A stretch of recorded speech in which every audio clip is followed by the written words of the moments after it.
Harmoniser la législation sur l'interdiction des pesticides en Europe, oui ou non? Oui, si c'est une harmonisation par le haut qui vise à l'interdiction. Oui. Harmoniser la vaccination obligatoire et les calendriers de vaccination? Oui.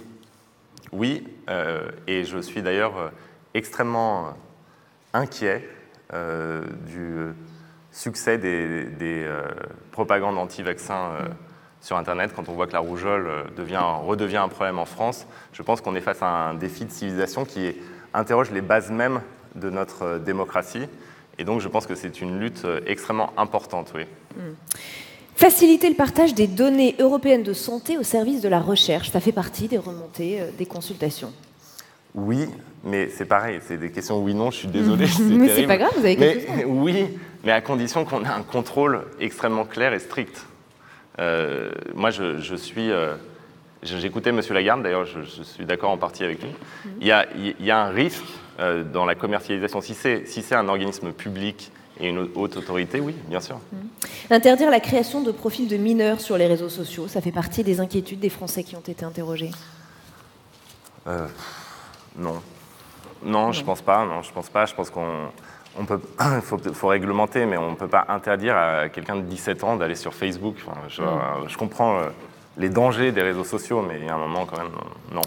Question maintenant sur les remontées du sondage européen. 45% des Européens interrogés souhaitent une harmonisation des droits sociaux dans l'Union européenne. Salaire minimum commun, congé, maternité commun. Finalement, c'est assez peu, 45% des Européens. C'est évidemment très différent en fonction des pays. Le SMIC européen, quel est votre avis là-dessus? Mais c'est normal que ce soit peu, parce qu'en fait, vous demandez à un Français s'il veut harmoniser son SMIC avec le SMIC d'un Bulgare. Effectivement, si on ne place pas ça dans une perspective d'harmonisation par le haut, ça semble compliqué. Ça prouve qu'il y a un problème de confiance vis-à-vis des institutions européennes. Bien sûr, mais évidemment qu'il y a un problème de confiance. Moi, je suis extrêmement pro-européen, mais c'est normal qu'il y ait un problème de confiance. Quand on est face à une politique libérale qui a placé l'austérité budgétaire au-dessus de tout et qu'on a vu des pays entiers dont les services publics ont été amoindris, sinon détruits, c'est normal qu'il y ait un problème de confiance. Donc tout l'enjeu, c'est de restaurer cette confiance en montrant que cette harmonisation, elle se fera par le haut. Alors quand on entend les propositions de Mme Loiseau, quand on les lit d'ailleurs dans Le Parisien, et ici tout à l'heure. C'est pas ça, j'ai pas assisté, désolé, donc ça je commente pas, mais c'est pas ça qui va restaurer la confiance. Donc il faut montrer que cette harmonisation, elle va avoir lieu par le haut. C'est pour ça que moi je citais des exemples, parce que bien entendu que les Français qui ont un système de santé auquel ils sont très attachés et qui ont un SMIC beaucoup plus élevé que dans les autres pays européens, que dans beaucoup d'autres pays européens, ils ont très peur de le perdre. Ils ont très peur de le perdre, mais si on leur montre qu'en Finlande, par exemple, on a résolu la question des sans-abri, alors qu'en France, on dépense des fortunes en laissant les gens crever dans la rue,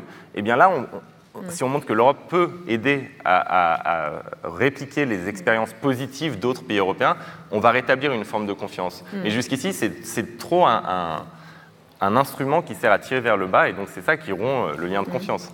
Un peu partout en Europe, les systèmes de santé cherchent à faire des économies, ça n'a échappé à personne. En Belgique, un sondage montre que 40% des personnes interrogées sont favorables à l'arrêt des soins pour les plus de 85 ans.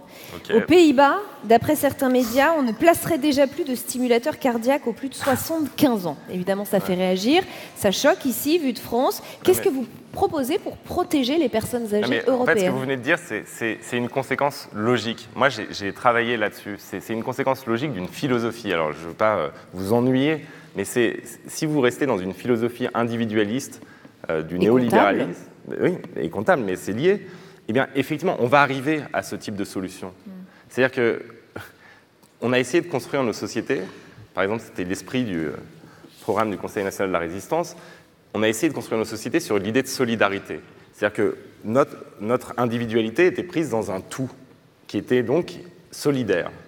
Et on n'existait pas sans la collectivité. Mais à partir du moment où on a sorti l'individu de la collectivité, mais évidemment que l'individu va dire, mais regardez, à 85 ans, à quoi ça sert de le soigner, puisque de toute façon, il va mourir dans 5 ans. J'entends le constat, j'entends les peurs, mais comment on fait pour protéger ?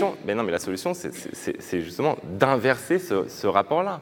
C'est de combattre cette vision-là, cette vision du monde, et de réaffirmer, surtout, la notion de service public. Moi, c'est ça le combat de ma vie aujourd'hui, c'est de rétablir l'idée de service public. Vous savez, quand vous avez un gouvernement qui, quand il entend réformer la SNCF, dit le but c'est que ces comptes soient à l'équilibre. Ça, c'est une logique du privé. On peut vouloir que la SNCF soit plus efficace dans le service rendu aux citoyens. Mais on a perdu la notion même de service public, on l'identifie toujours à un calcul d'entreprise privée. Non, mais pourquoi c'est important? C'est que à l'hôpital, dans l'hôpital public, le fait que ce soit désormais les actes qui comptent. Mais c'est une logique de rentabilité permanente. Ça veut dire qu'on a perdu l'idée qu'on peut investir dans la solidarité publique. Or, la question de la dépendance, qui va être de plus en plus essentielle, je suis désolé, je parle trop longtemps. Rapidement, parce qu'Anaïs Zinouri a quelques questions pour vous, et il nous reste 3 minutes 30, c'est mon grand problème dans la vie, mais nous aussi on a un problème comptable, après, celui du temps. Non, mais, parce que c'est quand même le cœur de ma réflexion, ce que vous avez évoqué, donc c'est compliqué. Excusez-moi. Mais c'est fait, vous l'avez développé. Moi, je voulais parler de l'écologie, du climat, qui sont très importants dans votre programme. Greta Thunberg est une jeune fille de 16 ans suédoise qui a mobilisé plus que beaucoup d'autres... Heureusement qu'elle a Facebook, d'ailleurs. C'est vrai. Oui, absolument. Qui a mobilisé de la jeunesse pour la lutte contre le climat. C'est une jeune fille qui a arrêté de manger de la viande, qui a installé des panneaux solaires sur sa maison, qui a un potager, qui, quand elle se déplace, elle ne prend plus l'avion. Est-ce que c'est un modèle qui vous inspire? Pourquoi? Et est-ce que vous-même, vous avez des gestes au quotidien écologiques? Non seulement c'est un modèle qui m'inspire, mais en fait, moi, je suis fasciné par, non pas simplement elle, mais par ces grèves lycéennes, tous les vendredis. Je suis fasciné par la jeunesse. D'habitude, je sais que certains d'entre vous sont habitués à aller à des manifestations, mais d'habitude, quand on organise une manifestation, y compris sur les questions sociales, on n'est pas majoritairement des gens extrêmement jeunes dans la rue. Les manifs sur le climat, c'est fascinant à quel point le public est extrêmement jeune. Donc moi, je suis fasciné par cette leçon de sérieux, en fait, qui est administrée par la jeunesse d'Europe. Et en particulier, j'ai été à des manifestations en Belgique absolument fascinantes. 80 000 personnes, dont 70 000 lycéens et étudiants, quoi. Et cette leçon de sérieux administrée à la jeunesse, on a toujours... tendance à penser que les jeunes ne sont pas sérieux, mais que les gens en costume cravate qui négocient des accords commerciaux internationaux, eux, c'est ça le symbole du sérieux. Mais on vit un monde inversé. La catastrophe climatique, elle a renversé les perspectives, et en réalité, ce sont ces jeunes qui sont sérieux, et les gens qui continuent à négocier des CETA, des TAFTA et d'autres traités qui mettent en danger le climat, eux ne sont pas sérieux, ils sont des clowns à l'aune de la catastrophe. Et donc... Anaïs, une deuxième question? Non, mais les gestes, vous ne m'avez pas répondu sur les gestes. Les gestes. Ouais. Mais alors juste... C'est difficile. Hein. Ouais, non, c'est vraiment très dur de m'interroger. Non, mais bien sûr, les gestes, mais depuis le tri jusqu'au fait de ne plus prendre l'avion et de le remplacer par le train, même si ça dure plus longtemps, comme elle le fait, elle, bien sûr, mais simplement ce que je veux dire, c'est important les gestes de chacun. Mais c'est une illusion qu'essayent de nous vendre certains dirigeants libéraux aujourd'hui, de dire « vous êtes tous responsables du futur de la planète et du monde ». Mais en réalité, s'il n'y a pas de décision politique, tous ces gestes-là sont inutiles. Si on laisse juste les 5 plus grandes compagnies pétrolières au monde remplir leur cahier des charges en matière d'extraction, de toute façon, tous vos gestes sont inutiles parce que vous ne pourrez pas respecter les objectifs des accords de Paris. Donc, à la fin, c'est quand même le politique qui décide. C'est extrêmement bien, ces gestes du quotidien. Mais l'écologie, ça reste une question politique, globale. Il faut que les dirigeants sachent trancher. C'est précisément ce que Nicolas Hulot reprochait à Emmanuel Macron de ne pas savoir faire. Pardon, je parle trop longtemps. Non, il n'y aura juste pas de deuxième question d'Anaïs Zinouri. Je suis désolée. Je vous jure. Non, c'est impossible. C'est une question d'égalité, de temps de parole. Allez, merci beaucoup. Raphaël Glucksmann, mais c'est pas grave. Peut-être à l'issue de ce rendez-vous, vous pourrez discuter avec elle.